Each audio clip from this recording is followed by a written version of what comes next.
Heart attack কি সত্যিই হঠাৎ হয়? চিকিৎসা বিজ্ঞান বলছে বেশিরভাগ ক্ষেত্রে হার্ট অ্যাটাকের অন্তত ৪৮ ঘন্টা আগে থেকেই আমাদের শরীর কিছু বিশেষ সংকেত দিতে শুরু করে।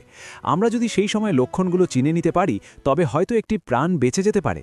আজকের ভিডিওতে আমরা আলোচনা করব হার্ট অ্যাটাকের ঠিক দুদিন আগে শরীর কি ইঙ্গিত দেয় এবং কোন লক্ষণগুলোকে আপনি সাধারণ ভেবে ভুল করবেন না।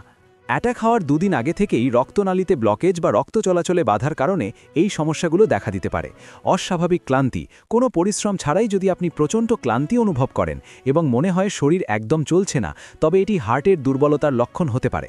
হালকা শ্বাসকষ্ট, সিঁড়ি দিয়ে উঠতে বা সামান্য হাঁটাহাঁটি করলেই যদি দম ফুরিয়ে আসে, তবে বুঝতে হবে হার্ট পর্যাপ্ত রক্ত পাম্প করতে পারছে না। অনিদ্রা ও অস্থিরতা, হার্ট অ্যাটাকের আগে শরীরের ভেতর একটা অজানা অস্থিরতা বা প্যানিক অ্যাটাকের মতো অনুভূতি হতে পারে। রাতের বেলা হঠাৎ ঘুম ভেঙে যাওয়া বা শ্বাস নিতে কষ্ট হওয়া এর অন্যতম লক্ষণ। সবচেয়ে বড় ভুলটি আমরা এখানে করি। হার্ট অ্যাটাকের ৪৮ ঘন্টা আগে থেকেই বুকে মৃদু চাপ বা ভারী ভাব অনুভূত হতে পারে। পার্থক্য বুঝুন, গ্যাস্ট্রিকের ব্যথা সাধারণত টক ঢেকুর বা জ্বালা পোড়ার সাথে যুক্ত, কিন্তু হার্টের সমস্যা হলে মনে হবে বুকের ওপর কেউ পাথর চাপিয়ে রেখেছে।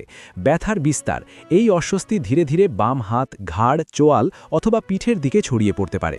যদি দেখেন বিশ্রাম নিলেও এই ব্যথা কমছে না, তবে দেরি করবেন না। অনেকের ক্ষেত্রে হার্ট অ্যাটাকের আগে প্রচণ্ড বদহজম, পেটে ব্যথা অথবা বমি বমি ভাব দেখা দেয়। বিশেষ করে বয়স্ক মানুষ এবং মহিলারা এই লক্ষণটি বেশি অনুভব করেন। একে সাইড এফেক্ট ভেবে গ্যাসের ওষুধ খেয়ে বাড়িতে বসে থাকা প্রাণঘাতী হতে পারে।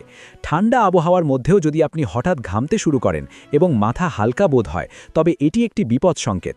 হার্ট যখন ধমনী দিয়ে রক্ত পাঠাতে হিমশিম খায়, তখন শরীর অতিরিক্ত ঘামিয়ে নিজেকে ঠান্ডা করার চেষ্টা করে। যদি আপনার বা আপনার পরিচিত কারোর মধ্যে এই লক্ষণগুলো দেখা দেয়, তবে দ্রুত ইসিজি এবং ট্রপোনিন টি টেস্ট করিয়ে নিন। চিকিৎসকের পরামর্শ নিন এবং হার্টের উপর চাপ পড়ে এমন কোনো কাজ করবেন না।